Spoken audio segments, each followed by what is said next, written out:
que vous devez laisser pour aller dans une nouvelle étape, en réalité, dans la vie de chaque chrétien. Et nous, nous croyons en ce pays, nous croyons en notre destinée, et nous croyons que quelque chose va se passer cette année. Ah oui, quelque chose va se passer cette année, politiquement parlant. Politiquement parlant, économiquement parlant aussi, culturellement parlant. Wow. Alors, hier, c'était la fête, bien sûr, de la Pâque, la résurrection de Jésus-Christ, la victoire sur la mort. Mais déjà vendredi, Monseigneur Nicodème Bariga, archevêque métropolitain de Lomé, était donc à la tête d'une délégation et qui sont partis à la maison du Hadj.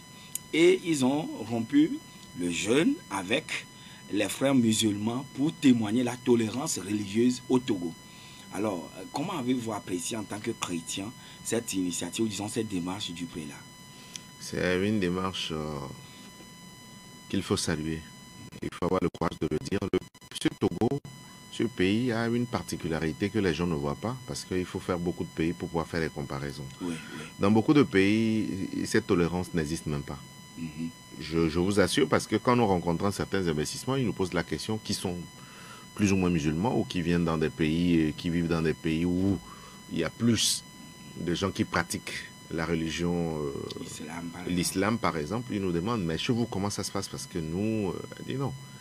Nous avons la particularité d'avoir un pays où, depuis que nous sommes nés, en réalité, personne n'a jamais demandé qui est chrétien, qui est musulman. Oui.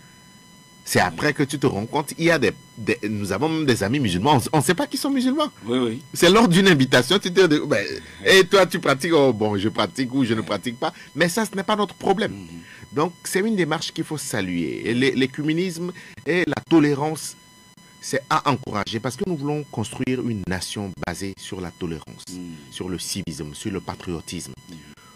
Qu'on puisse prier Allah, qu'on puisse prier Jésus, qu'on puisse prier, chacun est libre de prier parce que nous avons la liberté de religion dans notre pays.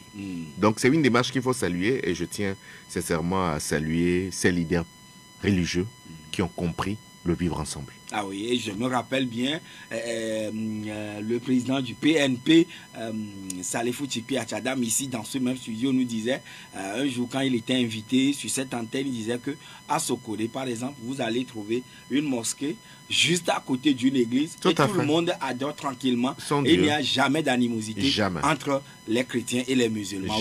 Jamais. Si on vous dit qu'il y a... Donc c'est une particularité au Togo. Disons, c'est une particularité de la côte et surtout togolaise. Ça vient aussi de la stabilité que nous avons eue depuis les indépendances. Sur ce plan. Nous n'avons pas eu... Et puis ça vient aussi de la responsabilité des leaders politiques qui n'ont pas instrumentalisé la religion pour opposer les gens. Donc dans beaucoup de pays, les gens ont instrumentalisé. Parce que si le leader il est musulman, il dit que voilà, c'est à cause de tel qu'on n'a pas l'alternance, c'est à cause de tel qu'on souffre. Les gens croient. Les gens croient en leur leader. Donc nous n'avons pas eu... Est-ce qu'ils croient? Ils suivent entre guillemets, comme vous le dites. Par ignorance.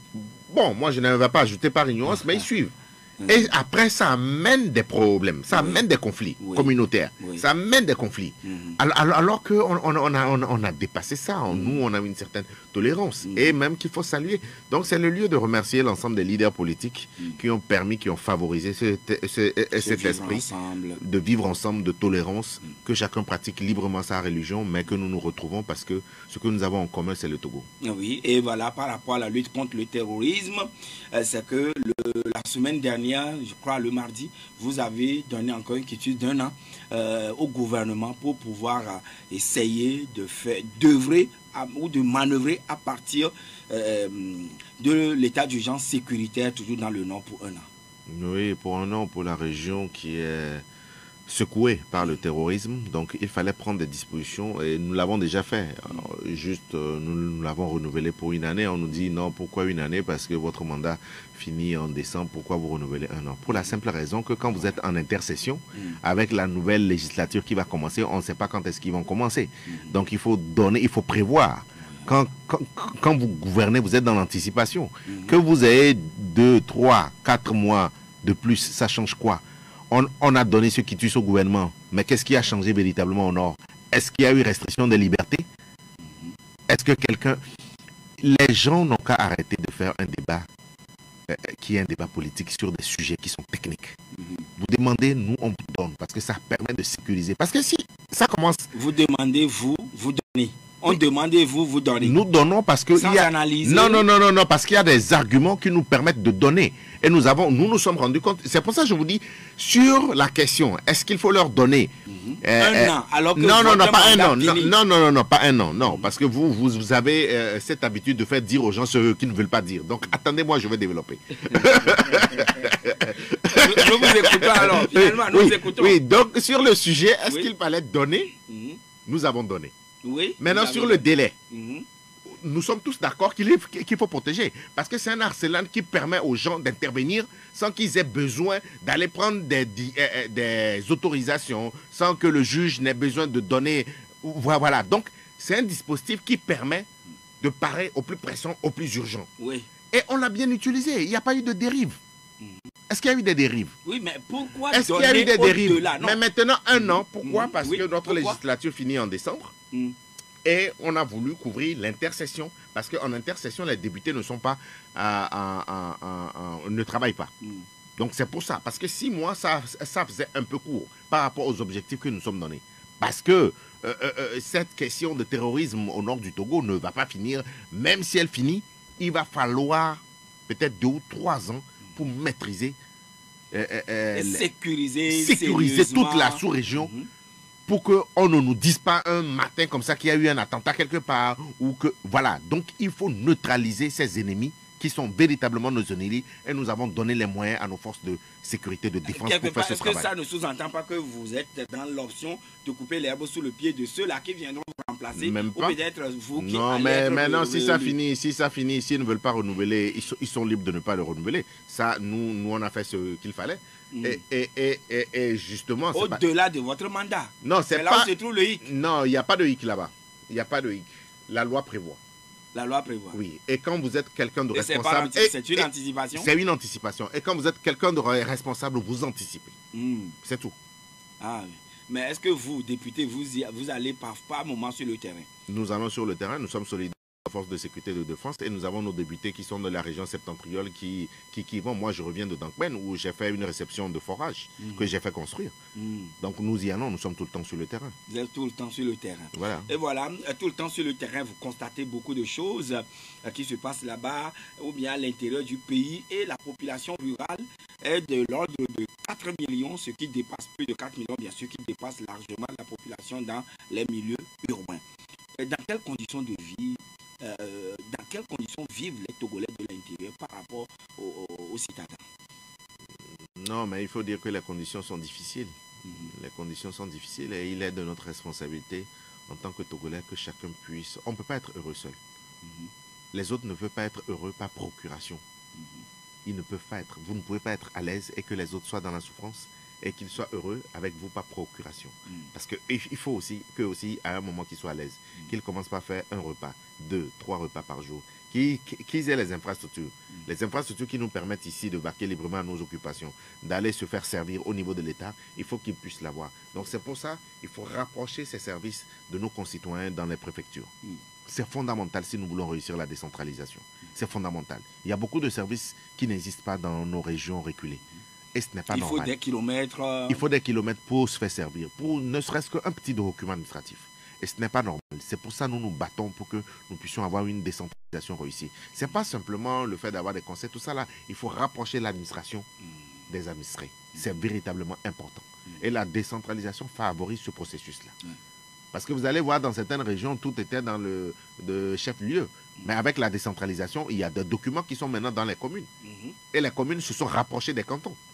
Donc c'est pour ça que nous nous battons pour que nous puissions avoir des élections réussies et que les communes et les régions puissent prendre leurs responsabilités pour rapprocher l'administration des citoyens. 8 45 498, voilà le nombre total de la population qui vit sur le territoire togolais. Alors, cette population très insignifiante par rapport à la population de la ville de Lagos au Nigeria, par exemple, ou bien Côte d'Ivoire, Bénin, etc. Mais normalement, on ne devrait pas quand même vivre dans la paupérisation. Ça dépend de vos richesses, ça dépend de vos ressources et ça dépend de la bonne gestion, de la bonne utilisation que vous faites de vos ressources et de vos fonds. tout pays, vous savez, c'est la bonne gestion, c'est les choix d'investissement que vous faites. C'est les priorités, les secteurs prioritaires que vous avez choisi, là où vous avez choisi d'investir. 8 millions, on le savait plus ou moins, mais il fallait qu'on puisse décompter les comptes togolais pour savoir combien nous sommes. Par secteur d'activité, par zone. Comme ça, quand nous avons des programmes, nous savons, nous ciblons, nous savons combien de personnes, à combien de personnes ces programmes sont destinés. C'est véritablement important. Vous ne pouvez pas faire une planification de développement sans maîtriser la population. Oui. Donc c'est véritablement important. Il faut qu'on sache combien d'hommes nous sommes, combien de femmes, dans les zones, les grandes villes, combien, dans les villages, combien ils sont. Donc c'est véritablement important. Et en fonction de l'âge. On a dénombré quand même la population. Et en fonction de l'âge. Chaque 10 ans, le logiciel que vous utilisez, il n'y a pas de mise à jour. Politique le logiciel que vous utilisez sur vos ordinateurs, il n'y a pas de mise à jour? Oui, donc non, on ne refuse pas. Au niveau de la population, niveau de la population, il y a également une mise à jour. Et c'est pas nous qui avons financé, c'est des institutions qui nous ont aidés à financer ce recensement. Et ça se fait dans tous les pays, ce n'est pas seulement au Togo. Oui, on dénombre la population pour les beaux yeux ou bien comment? C'est pas pour les beaux yeux, c'est pour permettre de faire de la planification. Oui. Hein, il y a un certain nombre de projets, de programmes, c'est en fonction de la population. Il y a un certain nombre de choses. Si vous ne maîtrisez pas la population, vous ne pouvez pas faire la planification. Donc ça sert à cela. Et vous avez foi qu'à partir de ce recensement maintenant, d'ici 10 ans, beaucoup de choses où les lignes vont vraiment bouger. Si nous gérons bien le pays, oui, ça sert à ça. Effectivement, ça sert à ça. Vous parlez de la gestion du pays. Oui, parce que quand vous avez, il ne faut pas seulement décompter les gens, il faut mettre des programmes qui leur sont destinés pour qu'ils puissent ressentir ça. Donc si vous faites ces programmes-là, ils pourront dire oui, on nous a décompté, mais voilà, on a mis... Parce qu'il faut qu'on sache telle population, combien vous êtes dans tel canton par rapport à telle préfecture. Si on doit mettre l'école, ça doit être à combien de kilomètres? Niveau, oui. À quel niveau? Vous voyez seulement qu'on a dit on a 8 millions. Etc. Non, oui, la santé. Au niveau de l'administration, s'il faut avoir une inspection, ça couvre tel. Un raccordement à l'électricité. Un raccordement à l'électricité, un raccordement à l'eau. Alors que peut-être il y a telle infrastructure qui doit profiter à 3 préfectures. Alors que cette préfecture où il y a le chef-lieu, il y a plus de population dans tel canton. Donc peut-être qu'il faut mettre l'infrastructure à équidistance des deux. Voilà. Pas forcément au niveau du chef-lieu, parce qu'il y a peu de personnes. Parce qu'il faut rentabiliser cet investissement. Il y a beaucoup de calculs qui se font par rapport à la population. Donc laissez le ministère du Plan, laissez les planificateurs faire notre planification, la planification de notre développement. Après, il faut avoir les moyens de pouvoir investir. Oui, mais ne voyez-vous pas quand même que la population est lassée d'attendre tout le temps? Je ne dis pas, vous savez, le développement, c'est un long processus. Et comme moi, je le dis souvent, nous, notre développement, c'est avoir un minimum d'infrastructures, qui est la santé pour tous, qui est l'éducation pour tous, et faire 3 repas. C'est ça notre développement et puis notre bonheur. Bon, les standards que les autres ont, avoir un certain nombre de millions, avoir un certain nombre de si, avoir un certain nombre... Ces critères, nous ne rentrons pas dans ces critères. Ces critères, nous ne rentrons pas dans ces critères. Nous voulons faire le choix pour la santé, pour l'éducation, que nos enfants ne restent pas à la maison pour l'emploi des jeunes. C'est véritablement important. Pour la formation professionnelle et créer des écoles de métier. Faire en sorte que quand ils sortent, qu'ils puissent avoir du boulot. Qu'ils n'attendent pas 35 ans pour se marier et 35 ans pour avoir leur premier enfant. Parce qu'ils sont à la maison. Les gens sont heureux plus ou moins entre 20, 23, 25 ans à la charge de leurs parents. À la charge de leurs parents. C'est ça qu'il faut briser pour pouvoir donner les moyens à la jeunesse de pouvoir s'épanouir. C'est vers ça que nous devons tendre. Et c'est ça, nous, notre vision, si nous voulons assurer le changement. Oui, mais vous qui êtes les acteurs politiques, le plus souvent, vous parlez bien par moment, mais une fois que vous êtes au contact de cette population, vous les brossez dans le sens du poil, là, juste pour les amadouer, et puis, bon, ils vous accordent leur voix, et bon, voilà. Personne, c'est ça, nous disons la réalité, et nous avons un langage de vérité. Contrairement à beaucoup, nous avons un langage de vérité. Quand c'est bon, nous disons c'est bon. Quand c'est pas bon, nous disons c'est pas bon. Et ce que nous n'avons jamais rien promis. Mais à l'heure du bilan, on va faire le bilan. Nous sommes au Parlement, ça fait 5 ans. Nous avons fait 3 propositions de loi.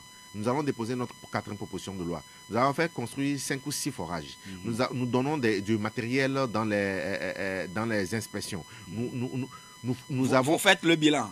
Non, nous ne sommes pas en train de faire le bilan. À l'heure, quand nous devons aller aux élections, nous allons faire le bilan. Et puis qu'on nous dise, ceux qui étaient là avant nous, ceux qui sont là avec nous, qui a fait quoi. Donc on fera le bilan. À l'heure du bilan, on fera le bilan. Nous, ce n'est pas une question d'amadouer. Nous-mêmes, ce n'est pas véritablement important. En fait, ce que les gens ne comprennent pas dans notre démarche, c'est le processus qui est important pour nous. Ce n'est pas forcément la finalité. Combien de personnes parmi nous seront chefs d'État? Combien de députés il y a? Combien de ministres il y a? Si vous devez forcément viser ça, mais vous n'allez rien faire. Mais il faut que nous puissions nous investir pour que, comme je l'ai dit, vous ne pouvez pas être heureux seul. Il y en a qui sont dans le domaine culturel. Il y en a qui sont dans le domaine sportif. Il y en a qui sont dans le domaine économique. C'est l'ensemble de ces énergies qu'il faut mettre ensemble pour que nous puissions assurer un repas, 2, 3 à nos concitoyens. Donc la conjugaison de tous ces efforts. La conjugaison de tous ces efforts. Il ne faut pas négliger les acteurs culturels. Ouais. La culture, c'est une industrie. Le sport, c'est une industrie. On n'investit pas assez dans nos pays. Il y a des pays où le sport, la culture... Mais allez, quel est l'impact de Nollywood au Nigeria actuellement? Donc, il y a des secteurs, il y a le tourisme, il y a la culture, il y a le sport, il y a la technologie. Oui, mais c'est vous qui votez les budgets. Nous votons les budgets. Le débat s'ouvre, est-ce que vous attirez l'attention? Nous avons tous ces débats-là. Nous avons ces débats au Parlement, je vous assure, nous avons ces débats. Mais quand vous regardez le budget tel qu'il est monté et comment se fait avec les engagements que nous prenons sur le plan international, il y a des choses où nous sommes limités. Donc c'est pour ça que nous prenons la bonne gestion. Parce que la bonne gestion va faire que nous allons faire des économies. Il y a des choses, si on regardait mieux ces choses-là, je pense qu'on peut faire des économies pour mettre dans les secteurs clés, comme je l'ai dit, qui sont les infrastructures, la santé, l'éducation. Quand vous avez investi là-dedans, c'est pour des générations. Oui. Et c'est ce que vous visez aussi. C'est ce que nous visons et c'est ce que nous allons assurer en 2030. Ah oui, mais quand même, le 7 avril dernier, c'est-à-dire la semaine passée, le monde entier a célébré la journée internationale de la santé et Dr Mathilde Moeti, qui est la directrice générale de l'OMS pour l'Afrique, disait ceci, je la cite, « La moitié des Africains n'ont toujours pas accès aux soins de santé dont ils ont besoin. » Fin de citation. Et c'est une vérité. Et nous battons pour l'accès universel aussi. Après 63 ans d'indépendance. Mais à la fois quand on dit ça, on ne nous a pas permis de nous développer et d'assurer notre développement. On ne nous a pas permis. C'est le néocolonialisme. Les gens, on a mis des institutions qui ne nous permettent pas de nous développer. Après, on accuse nos chefs d'État, on accuse nos présidents. Mais en réalité, est-ce qu'ils avaient les coups de franche pour pouvoir prendre des décisions? La monnaie, la question de la vente de nos matières premières. Est-ce que c'est juste que quelqu'un qui achète, que ce soit lui qui fixe le prix de ce qu'il veut acheter? Est-ce que quand vous et moi, on va en Europe, on va pour acheter les habits, on va pour acheter tout ce que nous achetons, c'est nous qui fixons les prix? Non. Mais est-ce que c'est normal que ceux qui viennent acheter chez nous les matières premières, que ce soit eux qui fixent les prix? Nous devons être dans un monde multilatéral. Oui, et pourquoi les chefs d'État se laissent faire? Non, c'est pas. Non, c'est plus compliqué que ça. Quand on dit que oui, ça fait 60 ans qu'on est indépendant, mais on n'arrive pas à assurer les soins de santé. Oui. Mais quelle était la priorité de nos chefs d'État aux indépendances? Après, qu'est-ce qui est arrivé à des gens qui ont décidé d'aller vers la rupture, de pouvoir s'assumer? Ils ont été massacrés, ils ont été assassinés. Donc, il ne faut pas tout le temps accuser nos chefs de l'État, accuser... des fois, j'entends, on dit qu'on n'est pas reçu. Mais qui nous a appris la paresse? Aux indépendances, quand vous voyez nos grands-pères, mais c'était des gens courageux, c'était des gens qui nourrissaient combien de personnes? C'était des gens qui n'étaient pas partis à l'école, mais qui avaient une notion du business, qui cultivaient, qui vendaient au marché, qui prenaient, qui scolarisaient les enfants. Mais la paresse dont on parle aujourd'hui, en 2023, qui nous a appris à être paresseux? On parle de corruption, qui nous a appris à voler? Dans les années 60, il y avait combien de cadres africains qui savaient voler vraiment? C'était des gens honnêtes, consciencieux, travailleurs. Donc, vraiment, ce débat... Nous avons notre responsabilité à travers nos tares, à travers notre égoïsme, à travers tout ce que nous ne voulons pas faire parce que l'Africain, il est égoïste. Le capitalisme a fait en sorte que les gens, quand ils sont là, c'est seulement eux, c'est leur famille. Mais est-ce que ce n'est pas une fuite de responsabilité en disant que, ben voilà, c'est le néocolon qui ne vous permet pas de vous affranchir? Il y a un certain nombre de pesanteurs. Non, il y a un certain nombre de pesanteurs. Ceci étant dit, on dit aussi qu'il y a notre responsabilité en tant que gouvernants, en tant que décideurs, où certains, parmi nos chefs d'État, n'ont pas pris de bonnes décisions. Ils n'ont pas pris de bonnes décisions. Ils ont contenté leurs cours, ils ont contenté un certain nombre de cadres au niveau de l'administration. Ils n'ont pas contenté le grand nombre. Et les choix des investissements qu'ils ont faits depuis les indépendants, on devait investir dans les infrastructures, dans les routes, dans l'électricité, dans l'eau, dans la santé et dans l'éducation. Quand vous faites ça, c'est la base de l'éducation. Quand vous le faites sur 20-30 ans, mais après ça, ça va décoller.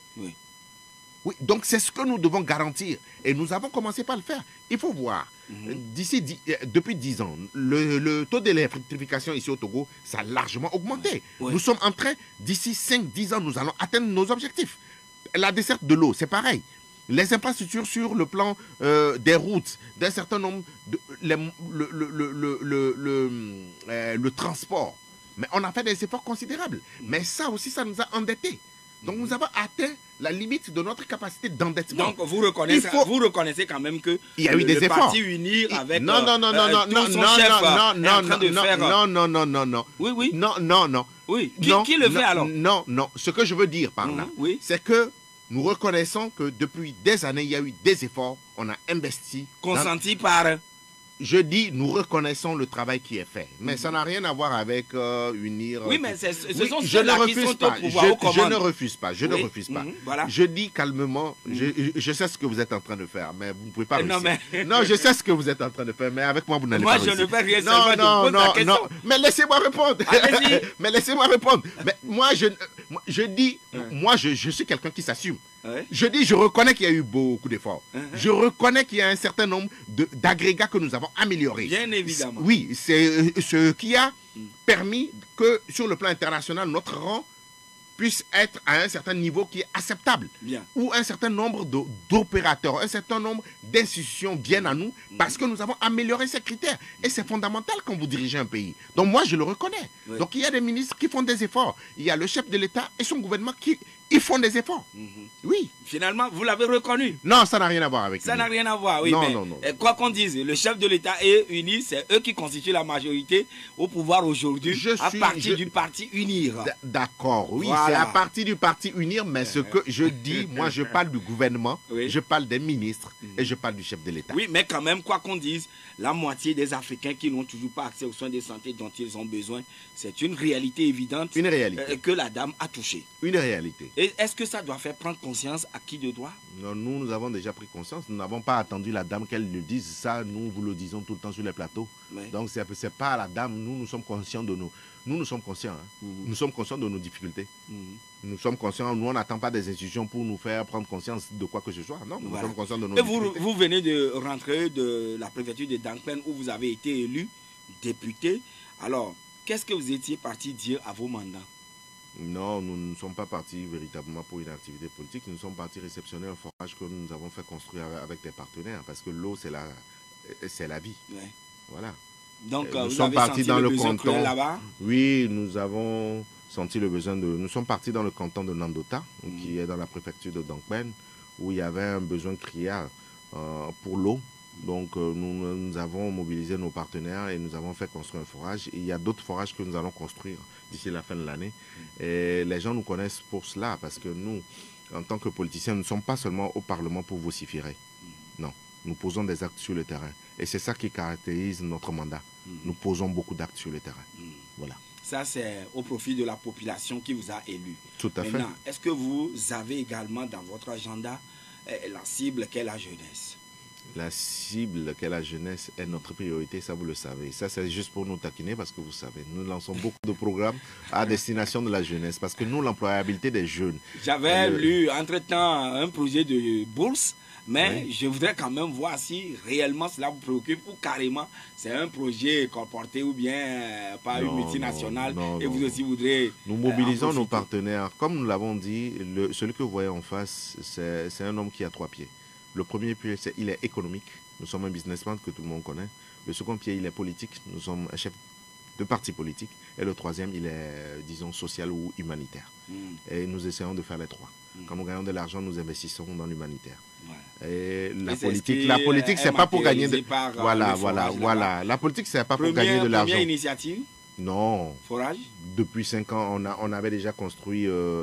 disons 3 forages à Dankpen, c'est le 4e. Et nous allons ajouter peut-être 2 ou 3 cette année. Voilà. 2 ou 3 cette année. Oui. Mais votre mandat est soit en décembre. On n'est pas obligé. Pourquoi est-ce que vous pensez que nous le faisons? Oui, même après, nous allons continuer pas le faire. Nous, on est indifférent de ceux qui vocifèrent. On est indifférent de ceux qui ne font rien. En 5 ans, vous ne pouvez pas nous montrer un seul bâtiment qui a été construit. Oui, attendez que je finisse. Pourquoi vous me coupez? Vous ne pouvez pas nous montrer un seul bâtiment. Vous ne pouvez pas me montrer un seul infrastructure qui a été construit. Donc nous, quoi qu'il arrive pour ces élections, nous allons continuer. Nous allons continuer.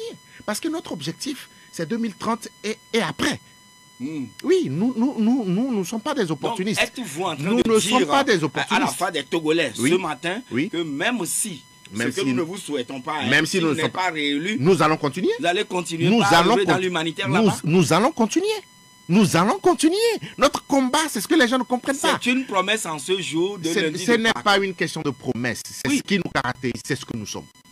C'est ce que nous sommes. À la différence de beaucoup, ils auront leur indemnité de parlementaire. Ils ne feront rien en 5 ans. Ils vont vociférer. Ils vont passer dans les médias. Ils vont nous insulter. Mais montrez-moi une seule action qu'ils ont posée sur le terrain. Vous pensez, vous pensez. Je n'indexe personne. Non, je n'indexe personne. De la majorité. Non. Je n'indexe personne. Je dis, des gens peuvent nous insulter. Mais cette législature aura marqué une certaine rupture dans la manière de faire la politique. Vraiment? Oui. Nous parlons, nous agissons. Nous parlons et nous agissons. Beaucoup de gens vocifèrent. Ils vocifèrent au Parlement. Ils vocifèrent dans les médias. Mais il n'y a rien qui se passe après. Et dans leur logique et dans leur façon de fonctionner, tant qu'ils ne sont pas au pouvoir, ils ne feront rien. Montrez-moi une épicerie. Montrez-moi un bic qui a été distribué lors d'une rentrée scolaire. Il n'y en a pas, il n'y en aura jamais. Parce que ces gens-là, ils considèrent que tant qu'ils ne sont pas au pouvoir, ils ne feront rien.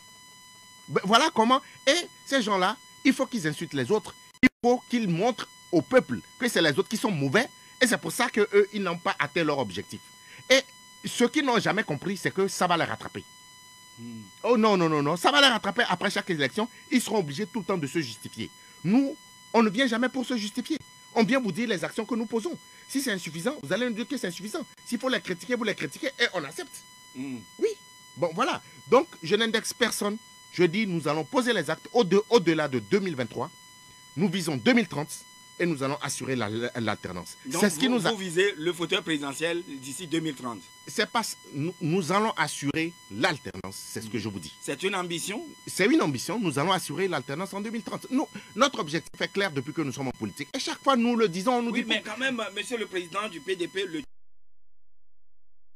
Mais nous ne le faisons pas seulement dans Pen, nous l'avons fait dans la BINA, nous l'avons fait dans Cloton, nous le faisons également dans d'autres professions. C'est pas seulement dans la BINA. Oui. Renseignez-vous. Et par rapport à la cible, la jeunesse? Par rapport à la jeunesse, nous avons un projet d'employabilité des jeunes. Nous avons lancé, par rapport à notre ONG, disons un service de fundraising en ligne. Donc, quand vous allez vous placer votre projet, nous essayons de pouvoir étudier un peu votre projet pour le rendre bancable et nous vous apportons des financements. Deuxième projet, nous avons lancé bourse études au Maroc, où cette année, nous avons 26 boursiers qui sont à l'université d'Agadir, université à police, que nous avons visité. Et pour cette deuxième promotion, donc, nous avons sélectionné. Les étudiants togolais sont déjà partis. Qui sont déjà partis, que nous finançons. Sur notre initiative avec des partenaires. Nous les avons accompagnés avec un budget de 100 millions. Nous les avons accompagnés cette année. L'année prochaine, nous allons faire plus. Et cette année, en plus des boursiers que nous avons envoyés au Maroc, nous allons démarrer un programme de bourse études, sport-études. Sport-études en Belgique. Où nous allons prendre des compétiteurs de très haut niveau. À partir du bac, nous les plaçons dans des structures de formation là-bas, avec des centres de formation de très haut niveau. Où c'est des gens qui sont déjà dans les clubs, Formule 1. Quel est le mobile qui soutient sport-études? Non, parce que... Pourquoi le lien, ce rapport? Oui, parce que nous nous sommes dit qu'il faut investir dans le sport. Et vous avez vu, depuis cette année, avec Casco, avec un certain nombre de clubs, nous sommes en train de compétir avec les meilleurs sur le plan continental. Et la ministre des Sports, elle est en train de faire un travail. Nous avons au niveau de la représentation nationale donné l'outil qui est l'arsenal juridique. Il y a un test pour professionnaliser le sport. Et depuis un temps, quand même, on sent que ça bouge. Bon, on ne va pas parler du sport de l'équipe nationale, ça c'est un autre débat. Donc nous sommes dit, il faut qu'on encourage les jeunes pour qu'ils aillent se confronter... Au même moment qu'ils font les études... Les études, qu'ils aillent se confronter aux meilleurs. Ah, d'accord. Pas seulement au Togo, au meilleur sur le plan international. Après, de toute façon, c'est des gens qui vont revenir au niveau du CNOT pour compétir dans des disciplines qui sont des disciplines individuelles ou dans des disciplines collectives. Mais après, il va falloir leur trouver des clubs. S'ils sont assez bons, ils continuent. S'ils ne sont pas assez bons, au moins, ils auraient eu une licence et puis ils iront travailler. Voilà. Et c'est votre politique. C'est ma politique. Oui, mais sur le campus universitaire, ici, il y a beaucoup qui sont un peu à l'intérieur du pays, qui n'ont pas les moyens pour venir étudier ou poursuivre les études, soit à l'université de Lomé ou bien à l'université de Kara. Quand les gens nous sollicitent, nous aidons. Hein? Oui, quand les gens viennent à notre ONG, ils nous sollicitent, nous aidons, mais nous ne pouvons pas tout faire. Donc, non, nous ne pouvons pas tout faire. À chaque année, nous avons des partenaires que nous mobilisons et c'est en fonction de la cagnotte que nous récoltons que nous posons nos actions sur le terrain. Les indicateurs sont ouverts pour les régionales et les législatives prochaines, sinon le recensement électoral, c'est du 29 avril pour finir le 3 juin et ça aura lieu dans 3 zones à travers tout le pays. Est-ce que le PDP ira à ces élections en binôme avec le NET? Non, nous sommes déjà prêts, nous irons à toutes les élections. Hein? Oui, nous, on peut et pas au dire... régional et au législatif. Non, mais c'est clair, l'agenda, c'est un agenda républicain, les gens savaient depuis. Mais est-ce qu'ils doivent aller? Parce que les gens ne sont pas dans la constante et c'est des opportunistes. Donc, si vous vous rendez compte que vous n'êtes pas au Parlement et que vous souffrez, vous n'allez pas au Parlement pour régler le problème du peuple, vous allez au Parlement parce que vous avez eu une perte de revenus. Nous, on n'est pas là-dedans. C'est un agenda républicain. C'est un agenda républicain. Et nous nous sommes préparés. C'est un agenda républicain. Vous insinuez que les gens... Je dis, c'est un agenda républicain. En perte de revenus, raison pour laquelle ils vont se battre pour aller au Parlement? Ils auront combien de députés d'après vous? Quand les élections étaient favorables, vous avez parlé de Fort Masgo, quand les conditions étaient favorables, on vous a dit de prendre la primature, de faire un gouvernement, de pouvoir organiser les élections, vous avez refusé. D'accord? Maintenant, vous dites en plus que vous voulez que la CENI puisse avoir les meilleures conditions. Vous n'êtes même pas à la CENI. Donc, qu'est-ce qui vous garantit ça? Mais vous n'êtes même pas à la CENI. Aujourd'hui, ils ne sont pas à la CENI. Et alors, vous les accusez? Du moins, je n'accuse personne, mais ce que je dis, c'est qu'il y a un agenda républicain. Nous sommes des gens sérieux. Nous allons participer à ces élections de manière sérieuse. Et nous ne sommes pas dans des... Est-ce que le PDP ira en solo ou bien vous serez en binôme avec le NET puisque vous êtes actuellement à l'Assemblée des centristes? Non. Je vais vous répondre. Le partenariat que nous avons avec le NET, il est au Parlement. Oui. Et vous avez vu, avec le NET, toutes les élections que nous avons participé depuis 2018, nous sommes allés en solo. Ah, d'accord. Oui, mais il peut y avoir des accords entre nous. Mais ces accords, nous n'allons pas dévoiler ça sur les médias. Mais nous travaillons avec le NET. Le NET, c'est un partenaire. Il n'y a pas que le NET, il y a d'autres partenaires. Nous allons travailler avec eux. Mais des gens sérieux. Donc, on ne soit pas surpris. Des gens sérieux. Vous ayez une liste commune demain. Non, nous n'avons pas encore dit ça. C'est trop tôt pour le dire. Mais tout ce que nous voulons vous dire, nous sommes des gens sérieux. Nous connaissons l'agenda républicain. Nous ne sommes pas des opportunistes. Nous sommes des élections. Nous savons qu'il y a un agenda républicain. Nous travaillons. Et en fonction de notre score, nous viendrons dire on est satisfait, on n'est pas satisfait, nous allons faire des efforts. Mais nous n'allons accuser personne pour notre score. Et le débat se poursuit tout juste après la pause. Canal+ met du piment dans votre télé pour vous offrir les programmes les plus épicés du moment. Les matchs les plus chauds des huitièmes de finale, retour de la Ligue des Champions. Ah, c'est fort. Les séries les plus pimentées avec les coups de la vie, le journal de... 3 ans, nous faisons des élections. Et chaque 2 ans. Au Togo, en dehors de 1993 ou 1994, je crois, il n'y a jamais eu majorité de l'opposition au Parlement. Non, ça c'est le cas du Togo. D'accord. Mais je pense que nous devons réfléchir pour le long terme, le futur. Il faut qu'on aligne les mandats. Il faut qu'on trouve un système où on peut aligner les mandats. Et organiser une élection générale. Une élection générale. Dans beaucoup de pays, je pense qu'ils sont en train de regarder ça. Nous aussi, nous pouvons regarder. Mais techniquement, comment ça va se faire? Quelles sont les implications? Ça, je ne maîtrise pas trop. Mais vous êtes à la CENI. Oui, nous sommes à la CENI pour organiser des élections qui viennent là. Est-ce que pour organiser juste les élections qui viennent, vous êtes à la quoi CENI, le mandat? C'est quoi le mandat? C'est à la Sénat pour bien au CPC. C'est quoi le mandat de la CENI? Est-ce que vous avez... C'est quoi le mandat de la CENI? C'est organiser et superviser les élections. Bon, d'accord, merci beaucoup.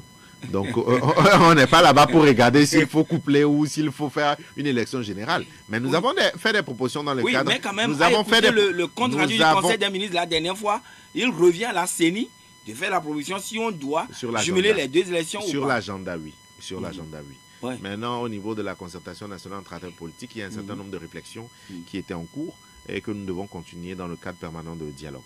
Donc dans ce cadre, si nous, les acteurs politiques décident de retoucher, d'aligner les mandats et d'aller dans une sorte d'élection générale, oui, moi je suis pour. Ça, c'est mon opinion personnelle. Donc vous, les députés, vous n'avez aucune marge de manœuvre ici, dans cette affaire-là? Ça, c'est mon opinion personnelle. Maintenant, nous avons fait une réforme constitutionnelle pour... il y a des choses qui sont bonnes, il y a des choses qu'on n'a pas regardées en ce temps-là, qu'on peut regarder. Nous, on n'a pas... moi, ça ne me dérange pas de dire, bon, sur cet aspect, peut-être qu'on n'avait pas regardé, peut-être que... ou même carrément qu'on s'est trompé. Bon, pas qu'on s'est trompé même, mais je pense qu'on peut améliorer. Parce que on s'est dit... l'élection présidentielle 5 ans, s'il faut augmenter, les gens ne sont pas encore préparés pour accepter une élection présidentielle qui puisse dépasser 5 ans. Les gens ne sont pas encore prêts. Maintenant, pour les députés ou pour les conseillers municipaux, à peine ils sont installés, à peine ils commencent par maîtriser 2-3 ans, déjà qu'il faut partir. Donc c'est pour ça que nous avons rallongé un peu à 6 ans. Mais comme je vous le dis, moi je ne serai pas contre une réforme pour aligner les mandats. Que tout soit à 5 ans. Ça dépend, si vous voulez 5 ans, si vous voulez 6 ans, ça dépendra de la discussion que vous aurez avec les gens. Mais moi, je ne suis pas contre. Oui, mais... Moi, je suis ouvert à ce débat. Après les régionales, ce serait donc le Sénat qui sera installé. Oui. Mais d'aucuns pensent quand même que le Sénat est budgétivore. Est-ce que vous aussi... ça dépend.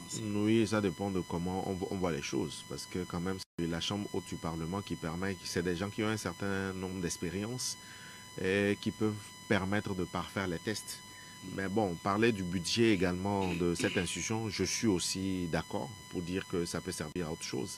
Mais si nous avons choisi de faire la décentralisation, il va falloir que nous puissions finir le processus de décentralisation. Et dans le processus de décentralisation, ne regardez pas seulement la Chambre haute du Parlement qui est le Sénat. Regardez les conseils de région.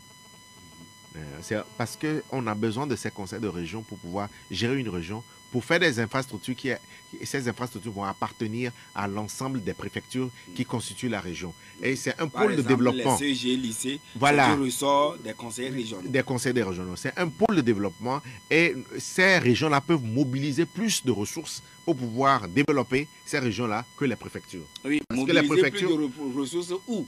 Auprès des populations qui habitent sur ces territoires donnés. Non, pas forcément auprès des populations. Non, les partenaires sont là, l'État est là, mais une région a plus de capacité qu'une préfecture ou une commune, ça c'est clair. Et il y a des infrastructures que vous ne pouvez pas mettre dans une commune ou dans une préfecture parce qu'il n'y a pas assez de population, c'est pas rentable. Donc quand vous mettez ça entre 3-4 préfectures, c'est beaucoup plus rentable. Oui, il y a une certaine question de mutualisation qu'il faut regarder et permettre aux préfectures de travailler, aux préfectures et aux communes de travailler ensemble. Alors, M. Kagbara, est-ce que le Togo, à l'état actuel, on a besoin du Sénat? Vous savez, sur des questions politiques, quelqu'un n'a pas raison, quelqu'un n'a pas tort. Ça dépend du choix. Et si nous avons choisi, c'est dans nos tests depuis longtemps, mais nous ne l'avons pas fait. Si nous avons choisi de faire le Sénat et de mettre en place des conseils de région, il faut qu'on le fasse, c'est tout. En quoi tout cela va contribuer quand même à la résolution des problèmes de faim, des problèmes de maladie, des problèmes mettre en place, d'eau insalubre et tout? Non, vous avez le don de faire dire aux gens ce qu'ils ne veulent pas dire. Et c'est ça. Ce n'est pas ça. Non, parce que mettre en place une institution, mais quel est le rapport? Mais le gouvernement est là, il y a des programmes qui sont là, qui est Sénat ou pas Sénat. Ceux qui doivent travailler pour la réduction de la pauvreté, pour qu'il y ait plus d'accès à l'eau, à l'électrification, vont continuer leur travail. Les deux ne sont pas forcément liés. Non, les deux ne sont pas forcément liés, je suis désolé. Oui. Et donc, institution. Et la population, on attend toujours. Monsieur, je n'ai pas dit ça. Ouais. C'est pas ce que j'ai dit. C'est pas moi qui suis au gouvernement. C'est pas moi qui ai décidé de faire ces élections. Mais entre-temps, vous avez dressé le bilan du gouvernement quand même. Mais quel bilan? Moi, je n'ai dressé aucun bilan. Moi, je n'ai fait que mon propre bilan. Et vous avez voulu me faire dire ce que je ne voulais pas dire et je ne l'ai pas dit. Alors, M. Senghor a une question à vous poser. Il est en ligne avec nous déjà. Évangéliste Senghor, bonjour. Bonjour, Justin, comment ça va? Oui, je vais bien, et vous? Honorant Kagbara, bonjour. Oui, bonjour. Ok, j'ai deux questions pour vous. Hein. Merci. Je vous ai suivi avec intérêt, mais le problème est que vous parlez des autres. Bon, et en global, vous êtes un député du peuple. Et les actions, vous disiez que vous avez fait. Personne ne le sait. Bon, dites-moi, M. Kagbara, en décembre, vous allez terminer votre mandat. Est-ce que vous avez un bon résultat s'il faut, il fallait vous noter sur 20. Est-ce que vous pouvez avoir au moins 6 ou 8 quand même étant des députés togolais? Deuxième question. Aujourd'hui, en tant que des parlementaires, quelle société vous avez pu quand même, avec nos autorités, avec le gouvernement, à vraiment construire pour la jeunesse togolaise, si sympa, la taxi moto, venez que les jeunes, la jeunesse maintenant sont en train de conduire. Je vous remercie. Bien noté. Alors, Pelé, bonjour Pelé. Oui, honorable, bonjour. Oui, bonjour. Ok. Bon, je vous félicite d'abord pour le social que vous êtes en train de faire dans le pays, pour les forages et autres. J'ai deux préoccupations. Première préoccupation, tout à l'heure vous parlez de la tolérance, les Togolais tolérants. Bon, est-ce que c'est parce que quand on voit que le Togolais est tolérant, on sent automatiquement. Je donne un exemple. Le chef de l'État, il y a une minorité qui s'attaque à la richesse du pays. Et dans l'administration, on fait la surfacturation. Et que personne ne bronche. La population ne bouge pas. Les députés, ils sont là, ils ne disent rien. C'est ça que c'est la tolérance. Deuxième préoccupation. On parle de la CENI. Certains disent actuellement que la CENI ne fonctionne pas bien. Il y a du zigzag. Quand vous parlez aujourd'hui de 2 élections dans 6 mois ou bien 7 mois, est-ce qu'avec l'état d'urgence en haut, au nord du Togo, comment vous trouvez ça à l'Assemblée? Merci. D'accord. Nous avons un autre intervenant qui est sur le 92 02 80 63, c'est M. Kokou. Bonjour. Oui, bonjour, l'honorable. Oui, bonjour. Oui, bonjour, l'honorable. Oui, ça fait que pour le mandat à la législative à 6 ans et mandat présidentiel qui est à 5 ans, vous ne voyez pas que c'est un ciel qu'à la longue, à la fin du mandat, le effort est bon chercher à revenir à un mandat qui est à 6 ans. C'est un peu quoi ma préoccupation. Okay, d'accord, bien noté. Un autre auditeur qui est en ligne, allô? Allô, bonjour monsieur Jochin. Ah, bonjour Harissa. Bonjour l'honorable. Oui, bonjour. Tout d'abord, félicitations à vous aussi, monsieur Waris, puisque j'ai lu votre nom quelque part. Merci beaucoup. Voilà. Bon, et il y a 2 questions pour l'honorable. Est-ce que les députés qui seront élus peut-il remettre en cause quelques ou bien certaines lois que vous avez votées? Ma deuxième question, est-ce que les régionales auront un impact sur la vie des populations? Merci beaucoup. D'accord. Est-ce que les régionales auront un impact sur la vie des populations que nous sommes? Oui, forcément, parce que comme je l'ai expliqué, on va mettre en place les conseils de région et c'est des institutions où plusieurs partis politiques vont siéger, où les gens vont apprendre à collaborer, à travailler ensemble. Et la région est faite pour des infrastructures qui dépassent la commune et la préfecture. Voilà. Donc, véritablement, c'est peut-être dans 5 ans que nous allons voir. Bon, s'il fallait poser la question des communes, il y a 3 ans, malgré tout ce qu'on reproche aux communes, est-ce que vous ne pensez pas que c'était une bonne chose d'installer ces communes? Voilà, donc on a dit non, les communes, les délégations spéciales, oui, c'est mieux d'installer les communes. Les communes, on a vu, malgré tout ce qu'on peut reprocher aux communes. Et ce qu'on reconnaît, c'est que c'est nous, population, qui avons mandaté maintenant les conseillers municipaux à travailler en notre nom. Ça sera pareil au niveau des régions. Commençons l'expérience des régions. Est-ce que ça ne risque pas de se retourner contre la population à travers le fait de le saigner, non, ça c'est au niveau des communes. Et vous voyez que dans certaines communes, il n'y a pas de ressources. Les régions feront pareil aussi. Non, elles ne feront pas pareil. Ne mettez pas ça dans la tête des populations, que les régions, les communes sont faites pour saigner les populations. C'est faux. Si vous êtes disons maire, demain on vous met à la place. Mais vous n'aurez pas le même discours, parce qu'il va falloir travailler pour votre commune. Où est-ce que vous retrouvez les ressources? Les ressources, c'est les taxes. Les ressources, c'est les taxes. Et après, il y a la dotation de l'État. Oui, il y a des partenaires qui sont extérieurs. Pendant qu'au niveau des mairies, on nous astreint à payer ces taxes et tout, au même moment, le gouvernement, je ne sais pas de quoi vous parlez. Non, je ne sais pas de quoi vous parlez, mais moi, je parle de la région. Les députés, est-ce qu'ils pourront remettre en cause, les députés qui seront élus, est-ce qu'ils pourront remettre en cause? Oui, mais s'ils sont majoritaires, ils peuvent. En réalité, oui, c'est possible. C'est la loi de la majorité au Parlement. Le chef de l'État actuel est au mandat de 5 ans. Et les députés bientôt auront 6 ans, pas le mandat actuel, votre Tout à mandat. fait, tout à fait. Alors, est-ce que ça ne pousserait pas le chef de l'État à remettre en cause tout ça pour dire que non, il faut harmoniser le tout? Posez la question à Faure Gnassingbé. C'est à vous l'auditeur à poser la question. Non, posez la question, moi je n'en sais rien. Mais comment vous pouvez me demander de répondre à la place à la fin du mandat de Faure? Est-ce qu'il ne va pas? Moi je ne sais pas. Mais ce que je sais qu'il faut aligner les mandats et si possible qu'on fasse une élection générale. Voilà. Moi c'est ce que je sais que et je plaide pour ça. Mais maintenant, les intentions du parti au pouvoir de Faure Gnassingbé, je ne maîtrise pas. Moi je ne suis pas. Si vous me posez des questions sur moi, là je peux vous répondre. Voilà. 2 élections dans pratiquement 6 mois, alors qu'il y a l'état d'urgence sécuritaire ailleurs. Oui, l'État. Oui, oui, mais je crois que il y a moins d'attaques et je crois que nous allons, jusqu'à ce que nous ayons les élections, je pense que cette zone sera sérieusement sécurisée sous contrôle pour que les gens puissent aller voter. Parce que c'est un agenda républicain. Si on dit qu'il n'y a pas de parlement, comment on va faire pour voter les tests? Le gouvernement sera obligé de prendre des ordonnances? Non. Donc, il faut qu'on aille à ces élections, au moins les législatives. Et si ça peut être couplé avec les régionales, ça sera tant mieux. D'accord. Et maintenant, une minorité qui s'accapare des richesses du pays, surfacturation dans l'administration publique. Le chef de l'État lui-même en a parlé. Et dans tout ça, pensez-vous qu'il y a la tolérance? Non, je pense que les deux ne sont pas liés. Nous parlons de la tolérance au niveau des religions. Voilà. Et je salue la patience et véritablement le patriotisme de notre peuple. Et je sais qu'il y a des gens qui souffrent. Et quand ils voient des choses, c'est vrai que ça révolte. Mais il ne faut pas que nous puissions faire des amalgames. Au niveau de la surfacturation, au niveau des administrations, il faut signaler.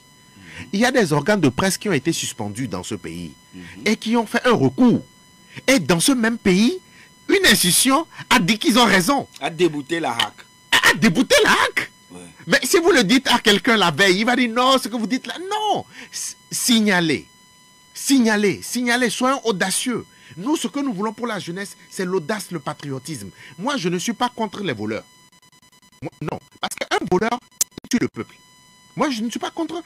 Je ne suis pas pour les voleurs. Ah, voilà. Je ne suis pas pour les voleurs. non. Ah, oui. Je ne suis pas pour les voleurs. Ah, parce que non. Parce que des gens qui volent, c'est combien d'hôpitaux, combien Et tu portes à croire comme quoi la politique est un raccourci aujourd'hui pour s'enrichir dans le pays. Non. Oui. Non, s'il vous plaît, faut pas faire croire ça aux gens. Non, c'est pas moi qui le dis. Non, faut pas faire croire ça. Apparemment, ça donne l'impression. Non, il y a des les gens avec qui vous avez été à l'école, vous étiez là, vous non, moi je ne peux pas vous laisser dire ça. Je suis devenu tant, et non, puis, etc. Non, c'est pas vrai. C'est pas vrai. Les politiciens investissent beaucoup. Il y a des politiciens qui sont à la fin de leur vie, ils sont ruinés. Ils n'ont rien eu. Ils n'ont jamais eu de poste électif. Ils n'ont jamais eu de nomination. Au Togo? Si, au Togo. Oui, c'est des gens à féliciter. Ce pas des gens qui vont pour s'enrichir. Maintenant, dans tous les pays au monde, quand il y a des gens qui sont à une certaine fonction, ils profitent des privilèges de la fonction pour s'enrichir. Ça existe partout. Ça existe dans tout le monde entier. Mais le combat que nous devons faire ici au Togo, c'est la bonne gestion. C'est faire en sorte que quand vous allez au niveau de l'État, que vous puissiez être non seulement professionnel, que ça soit un sacerdoce, que vous puissiez travailler pour l'État. Donc s'il y a des abus, ils n'ont qu'à les signaler. Une minorité qui s'accapare des richesses du pays, la surfacturation, etc. Mais vous, au niveau du Parlement, non, moi, on sait apparemment, il semble que le budget de l'Assemblée, ça doit avoisiner 7 milliards ou quelque chose comme ça. Mais est-ce qu'il y a la transparence absolue dans la gestion qui est faite là-bas au Parlement, au vu aussi de tout le monde? Je suis parlementaire, je ne suis pas dans l'administration parlementaire. Oui, je suis parlementaire. Et c'est pas une question que vous ne cherchez pas vous-même en tant que député nous cherchons, à maîtriser comment les choses se passent chez vous-même. Attendez que je vous réponde. Oui. Normalement, c'est pas à moi qu'il faut poser ce genre de questions. Ah oui, c'est à l'administration, bien à la présidente de l'Assemblée. Voilà, c'est pas à moi qu'il faut poser. Mais nous faisons notre travail de contrôle au niveau du budget du Parlement. Oui. Nous faisons notre travail de contrôle au niveau du budget de l'État. C'est tout ce que je peux vous dire. Mais ne voyez-vous pas que le Togo est aujourd'hui envahi rien que par des sociétés de ZIM?